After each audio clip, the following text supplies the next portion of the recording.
Praise the lord. ప్రభువైన యేసు నామములో అందరికీ వందనములు. యేసయ్య మాటను ఈ కార్యక్రమానికి ప్రేమతో నేను మిమ్మల్ని స్వాగతం చేస్తున్నాను.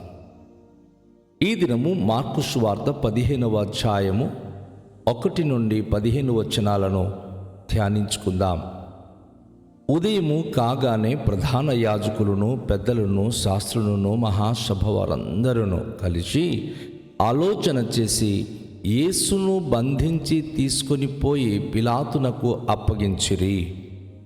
పిలాతు, యూదుల రాజు నీవేనా అని ఆయనను అడుగగా, ఆయన నీవన్నట్టే అని అతనికి ఉత్తరమిచ్చెను. ప్రధాన యాజకులు ఆయన మీద అనేకమైన నేరములు మోపగా, పిలాతు ఆయనను చూచి, మరలా నీవు ఉత్తరమేమియో చెప్పవా? నీ మీద వీరు ఎన్నెన్ని నేరములు మోపుచున్నారో చూడుమనెను. ఆయనను యేసు మరి ఏ ఉత్తరము చెప్పలేదు గనుక పిలాతు ఆశ్చర్యపడెను. ఆ పండుగలో వారు కోరుకొనిన ఒక ఖైదీని పిలాతు విడిపించువాడు. అధికారులు నిద్రించి కలహములో నరహత్య చేసిన వారిలో కూడా బంధింపబడి ఉన్న బరబ్బను ఒకడుండెను. జనులు గుంపుగా కూడి వచ్చి అతడు అది వరకు తనకు చేయుచు వచ్చిన ప్రకారము చేయవలెనని అడుగగా, ప్రధాన యాజకులు అసూయ చేత యేసును అప్పగించిరని పిలాతు తెలుసుకొని, నేను యూదుల రాజును మీకు విడుదల చేయగోరుచున్నారా అని అడిగాను. అతడు బరబ్బ తమకు విడుదల చేయవలెనని జనులు అడుగు కొనున్నట్లు ప్రధాన యాజకులు వారిని ప్రేరేపించిరి. అందుకు పిలాతు, అలాగైతే యూదుల రాజుని మీరు చెప్పువని నేనేమి చేయుదునని మరల వారిని అడిగాను. వారు వారిని సిలువ వేయమని మరల కేకలు వేసిరి. అందుకు పిలాతు, ఎందుకు? అతడు చెడు కార్యములు చేసినని వారిని అడుగగా, వారు వానిని సిలువ వేయమని మరీ ఎక్కువగా కేకలు వేసిరి. పిలాతు జనసమూహమును సంతోషపెట్టుటకు మనస్సు గలవాడై వారికి బరబ్బ విడుదల చేసి యేసును కొరడాలతో కొట్టించి సిలువ వేయనప్పగించెను. ప్రియదేవునికి బిడలారా, ఈ ఉదయకాల సమయంలో ప్రభువైన యేసుక్రీస్తు వారి యొక్క మాటలు మనము ధ్యానిస్తున్నాం. యేసు ప్రభువారు తీర్పు తీర్చబడి నిరపరాధిగా తీర్పులో ఆయన తీర్పు పొందినప్పటికీ ఈ భయంకరమైన లోకము, తనకు శత్రువుగా ఉన్నటువంటి ప్రజలు, యాజకులు, శాస్త్రులు ఆయనను సిలువ వేయుటకు ఏ విధంగా ప్రేరేపించబడిరి అనేది ఈరోజు మనం ధ్యానించబోతున్నాం. యేసు ప్రభువారు ప్రధాన యాజకుల చేత ఆయన అనేక తీర్పులు తీర్చబడినప్పటికీ మరణ శాసనములు విధించడం వారి వలన కాదు కనుక వారు ఏం చేశారంటే, వారిని పరిపాలిస్తున్నటువంటి రోమ చక్రవర్తి పిలాతు ఆయన చేతికి అప్పగించారు. కనుక ఉదయాన ప్రధాన యాజకులు మొట్టమొదటి తీర్పు తెచ్చారు. తర్వాత ఆయన మీద నేరారోపణ చేసి సెనడ్రిన్ అని చెప్పి మహాసభకు వారు అప్పగించారు. సెనడ్రిన్లో కూడాను అనేక విధాలుగా ప్రశ్నలు వేసినప్పుడు ఆయన ఏ మాత్రము జవాబునీయక మౌనమైపోయారు. అప్పుడు ప్రధాన యాజకులు, శాస్త్రులు, సెనడ్రిన్ సభ వారు కలిసి యేసు ప్రభును బంధించి వారికి ఇదివరకే వారి పైన ఉన్నటువంటి రోమ సామ్రాజ్యపు అధికారి అయిన పిలాతు దగ్గరికి తీసుకొని వెళ్ళి పిలాతునకు అప్పగించారు. మరణ శాసనం విధించడానికి ఎంపైర్ ఆయన పిలాతుకు మాత్రమే అధికారం ఉంది.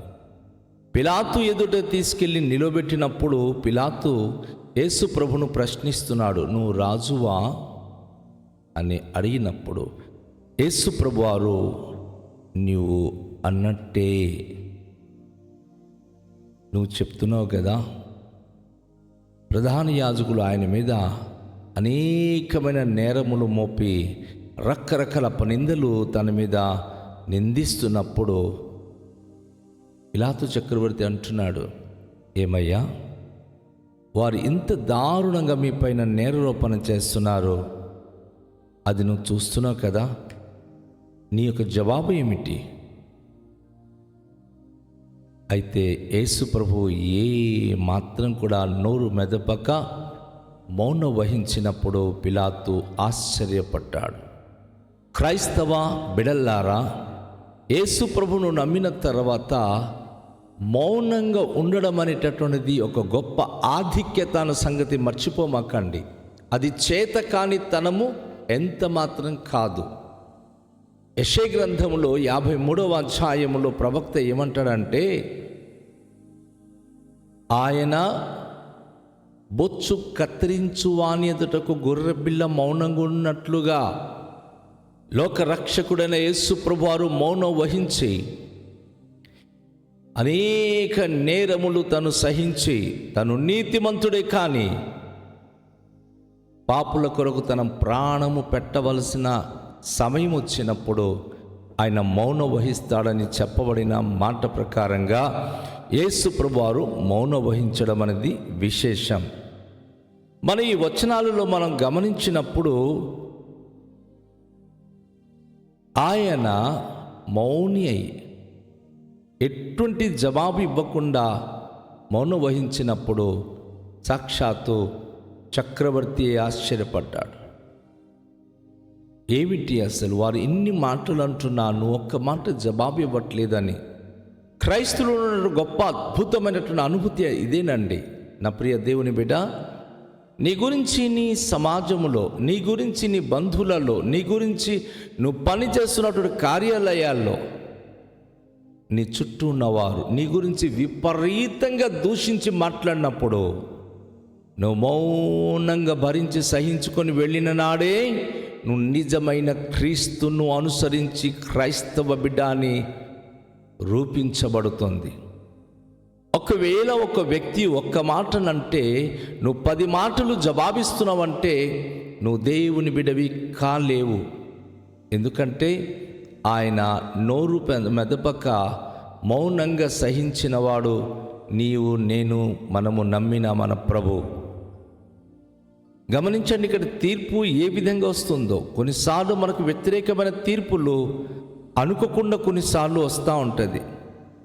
ఇక్కడ న్యాయాధిపతి యేసును విడిపించాలి అనేటటువంటి భావన కలిగి, అయ్యో ఇతను ఏ తప్పు చేసిన వాడు కాడు, ఈయన మంచివాడని తన మనసులో ఆయన నిర్ణయించి ఆయన పండుగ సమయంలో మనుషులందరూ కోరుకునేటటువంటి ఒక ఖైదీని విడిపించడం అనేది వారి ఆచారం. ప్రతి ఏడాది పస్క పండుగ సమయంలో యూదులు ఏ ఖైదీ అయితే యూదులలో బంధించబడి ఉంటారో ఆ బంధించబడిన ఖైదీని విడిపించడానికి ఆ చక్రవర్తిని వారు కోరుకుంటారు.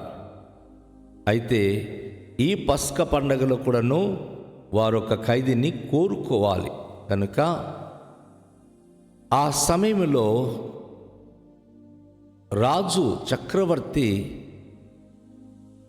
ఈయనేమో మంచివాడు, అదే సమయంలో బరబ్బా అనబడినటువంటి ఒక వ్యక్తి అధికారులను ఎదిరించి కలహముతో నరహత్య చేసి అనేక దొంగతనాలతో పట్టబడినటువంటి బందిపోటు దొంగ అని చెప్పవచ్చు.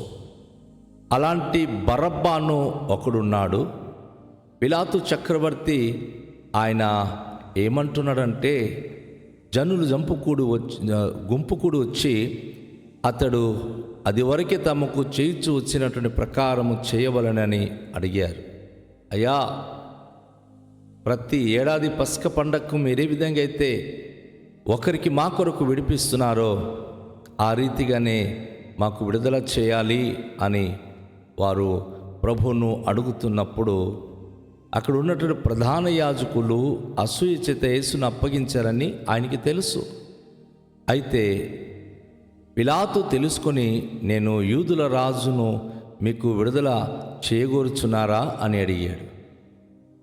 ఇక్కడ ఎంత భయంకరమైన పరిస్థితి వచ్చి ఆ పిలాతు చక్రవర్తి వారి ముందర ఒక టెస్ట్ పెట్టాడంటే, యేసు ప్రభు ఎవరిని హత్య చేయలేదు. వారు చెప్పినటువంటి నేరాలు ఏంటంటే, చచ్చిపోయిన వారికి ఈయన లేపుతున్నాడు, గ్రుడ్డి వారికైనా చూపునిస్తున్నాడు, అన్ని మంచి చేస్తున్నాడు, కానీ ఈయన బతకూడదు. నా సహోదరి, నా సహోదరుడా, నువ్వందరికీ మంచి చేసే వ్యక్తి కావచ్చు, కానీ కొన్నిసార్లు అందరూ తిరుగుబాటు చేసినప్పుడు నీ గురించి చెడు ఏమని చెప్పమంటే వెతుకుతారు, ఏదేది చెడు చెప్పాలి అని. ఏదేదో వెతుక్కుంటూ ఆయన ఉండకూడదు, ఆయన చచ్చిపోవాలి, ఆయనకు సిలువ వేయాలి అనే నేరారోపణ చేయడానికి జనుల గుంపు ఒకే విధంగా కేకలు వేయడం అనేది మనం చూస్తూ ఉన్నాం. ఇక్కడ పిలాతు చక్రవర్తి అంటాడు, బరబ్బను విడుదల చేయాలా, లేకపోతే యూదుల రాజైన యేసును విడుదల చేయాలా అని చెప్పి, మరి ఎవరిని మీ కొరకు నేను విడుదల చేయాలని యేసు ప్రభువారు ప్రశ్నించినప్పుడు దుష్టలోకము ఎంత దారుణంగా తయారైందంటే, అనేక మందికి చంపిన వ్యక్తి, అధికారులను ఎదిరించి చాలా మోటుగా మొండిగా తిరిగిన వ్యక్తి తమకు కావాలనుకుంటున్నారే కానీ ప్రజల జీవితంలో అనేకమైన మేలు చేసి, అనేక మందికి బ్రతికించి, అనేక మందికి ఆహారము పెట్టి, అనేక మంది కష్టాలు కన్నీళ్లు తుడిచిన యేసు మాత్రం వద్దంటున్నారు. ఎంత విచిత్రమైన అనుభూతి. అప్పుడు పిలాతు చక్రవర్తి అంటున్నాడు, అయితే ఇతడు ఏ చెడు కార్యములు చేసినని వారిని అడుగగా పిలాతు ఒక ఆప్షన్స్ ఇచ్చాడు.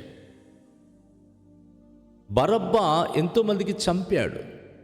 బరబ్బా భయంకరంగా అధికారులను ఎదిరించిన వ్యక్తి, కానీ ఈయన యూదుల రాజు అని మీరు చెప్తా ఉన్నారు. ఈయన ఎవరికి హతమార్చినట్లు, ఎవరికి నష్టపరిచినట్లు ఎలాంటి విషయాలైతే లేదు. ఏ చెడు కార్యములు చేశాడని చెప్పి ఇతనికి మీరు తీసుకొచ్చారు? అప్పుడు ఈ ప్రజలు యాజకుల చేత, శాస్త్రుల చేత ప్రేరేపించబడి ఆ జనసమూహం అంతా కూడాను మొండి. ఈరోజు ఒక వ్యక్తి ఎంత మంచివాడైనా సరే కొన్ని సందర్భంలో ఎవరో ఏదో చెప్తే ఆ మాటను బట్టి అందరూ కూడాను అసహ్యంగా మాట్లాడడం అనేది జరుగుతూ ఉంటుంది.